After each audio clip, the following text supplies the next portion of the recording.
Picture 5,000 men moving like a single mechanical being.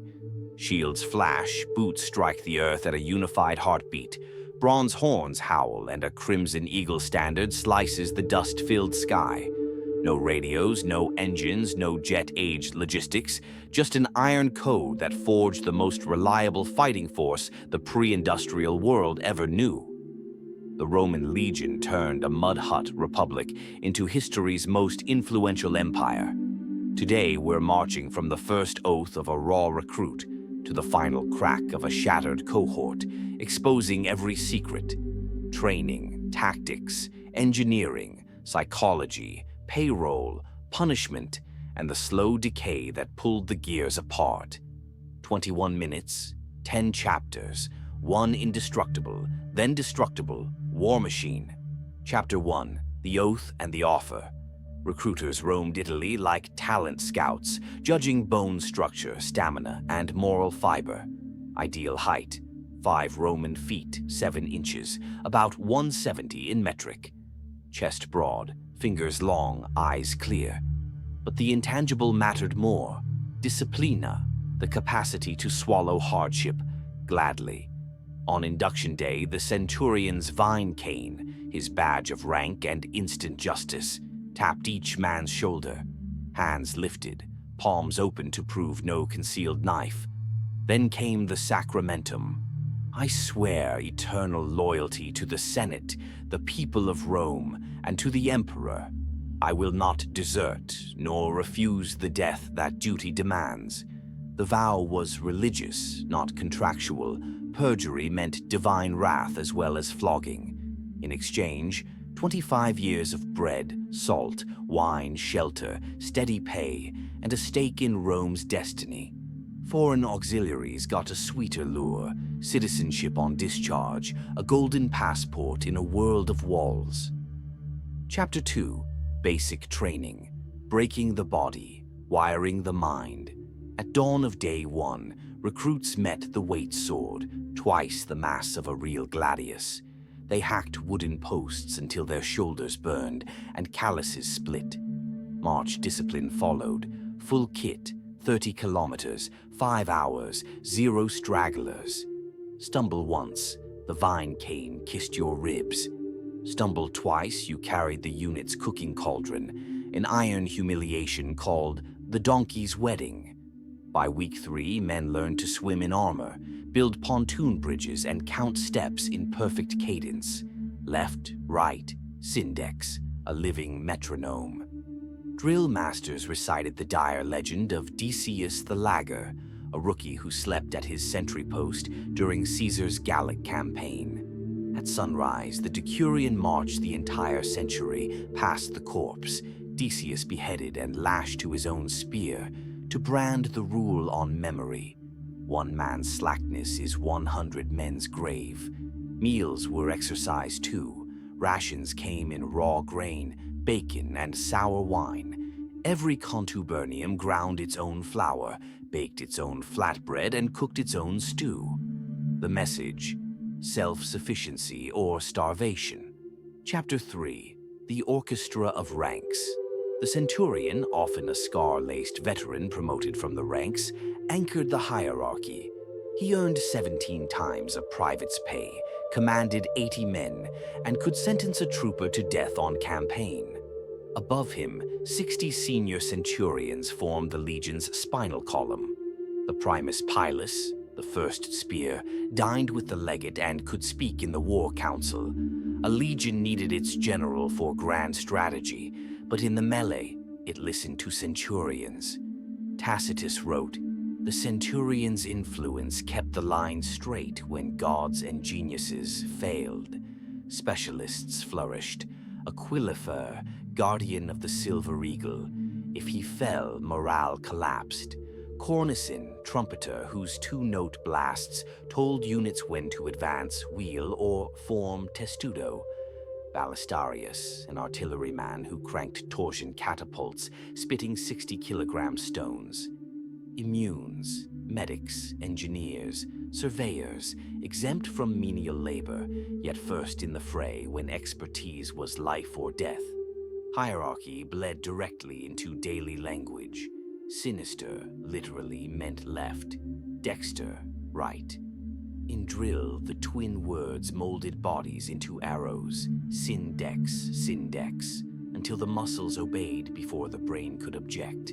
Chapter 4, Arms and Armor, Mass-Produced Fatality. By 100 BC, every legionary carried 3 lines of defense and 2 of attack.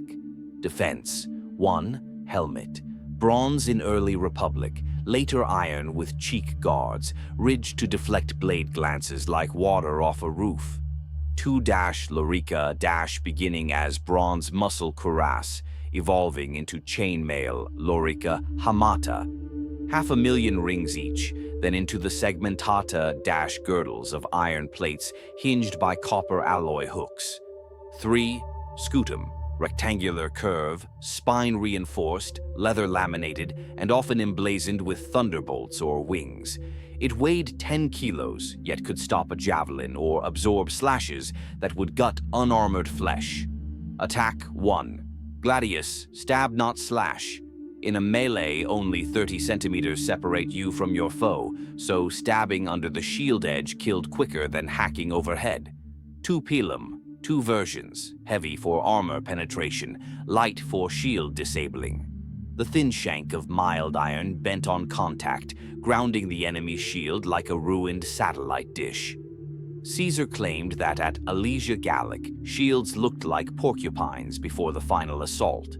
Manufacture was industrial. Armories in Capua stamped identical fittings. Blacksmiths riveted thousands of mail rings monotonously but precisely. Mines in Spain and Illyria spat iron ingots north by mule train. A legion could lose 1,000 pila one day and receive 1,000 replacements before next sunrise. Chapter 5, Lethal Choreography, From Testudo to Firepot. Forget the phalanx's unbroken wall. Rome favored joints and hinges. The manipular checkerboard let each small unit advance or retreat without ripping the line. Cohorts operated like chess pieces, each 60 meters wide, able to rotate, reinforce, or exploit. Standard drills included testudo, tortoise, shields overhead, shields forward, flank shields sideways.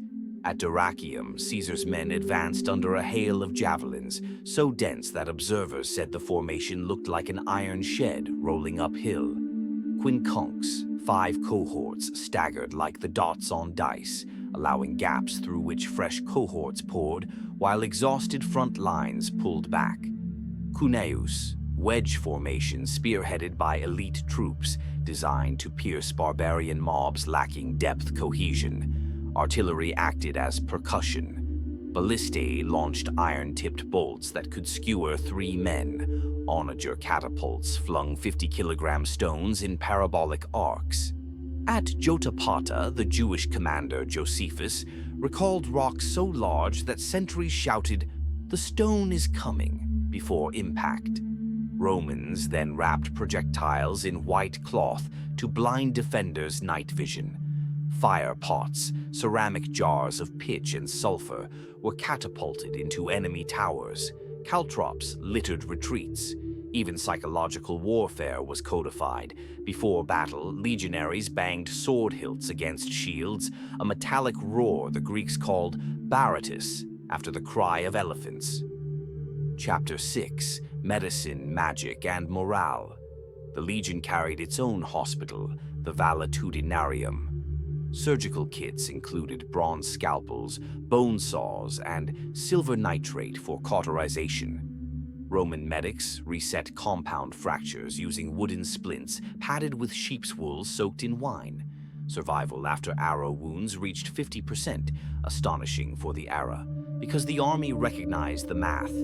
Living veterans teach better than engraved tombstones. Superstition walked hand in hand with science. Before combat, priests observed sacred chickens. If birds refused grain, pessimism spread faster than rumors. Yet commanders like Scipio Africanus played the omen game masterfully, recording only favorable portents, ignoring the rest.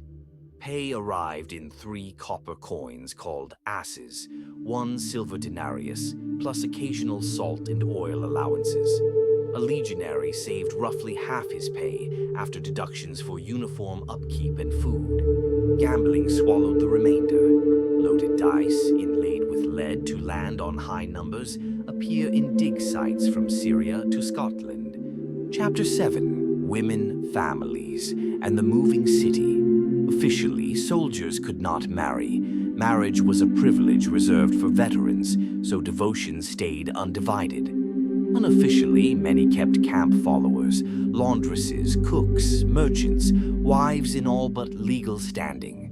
Children born inside forts became castrenses, barrack brats, often drafted at 17, creating dynasties of service. The camp itself, Castra, was a grid city erected daily. 4 gates aligned to compass points. A broad boulevard, the Via Praetoria, ran to the central headquarters. Tents pitched on identical plots taught spatial discipline. Lose your tent, find the square, you know where to sleep. Fires burned in designated pits to prevent accidental infernos. A ditch 3 meters deep and rampart 2 meters high ringed the perimeter, finished by twilight even after a 30-kilometer march. At dusk, the signifer lowered the eagle into its leather shrine. Trumpets sounded signum silenti, curfew. Gambling dens hushed, scribes logged rations, blacksmiths quenched last blades. A final guard rotation at the Hora Sexta Noctis, midnight, ensured no drowsy Decius repeated history. Chapter 8: Engineering Feats that won the peace. While victory songs praised valor, peace was won by shovels and surveying rods. Julius Caesar's Rhine Bridge, 200 meters long, built in 10 days with double piles angled against current, forced Germanic tribes to sue for talks. Trajan's Danube Bridge used hollow wooden cofferdams filled with pozzolana concrete, the same mix that still holds up harbor walls from Caesarea to Puteoli. In every conquered province, the legions surveyed grids for new colonies. They laid Cardo and Decumanus, the north-south and east-west main streets, planted a forum at their intersection, parceled land to veterans. Thus sprang Colonia Agrippina, Cologne, Emerita Augusta, Merida, and Eboracum, York. Aqueducts, too, were military craftsmanship, each stone weight-locked without mortar, tolerances within millimeters over kilometers. The Anio Novus Aqueduct entered Rome on a gradient of barely half a meter per kilometer, ensuring swift flow without bursting clay pipes. Legionary surveyors used acorabates, a 5-meter beam with central plumb lines, to measure level in the age before bubble vials. Chapter 9: The Long Unwinding. From AD 160 onward, plague cut army strength by a third. Coinage debased from 98% silver to 2. Field pay eroded. Border provinces burned. Emperors became expendable. 26 ruled between AD 235 and 284, most murdered by their own troops. Loyalty atomized. Diocletian's reforms doubled the number of military bureaucrats and introduced mobile comitat tenses designed to plug frontier breaches. But the new system strained supply. Gold had to be seized in taxes. When taxpayers fled fields for church asylum, the state starved. Crisis of identity joined crisis of cash. Christian doctrine questioned violent service. Germanic recruits prayed to Woden. Persian-born emperors honored Mithras in subterranean shrines. The shared gods that once bound cohorts crumbled. At Adrianople in 378, Emperor Valens, desperate for glory, attacked without waiting for Gothic horse scouts to return. Roman infantry squares lacking cavalry screens broke. 2/3 of the Eastern Field Army perished in an afternoon, an ironic mirror to Cannae.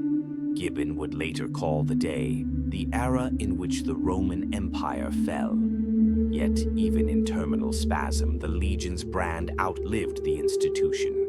Charlemagne crowned himself Imperator Romanorum. The American Senate still honors its meetings with a Latin phrase, et tu, spoken half in jest, half in ritual memory.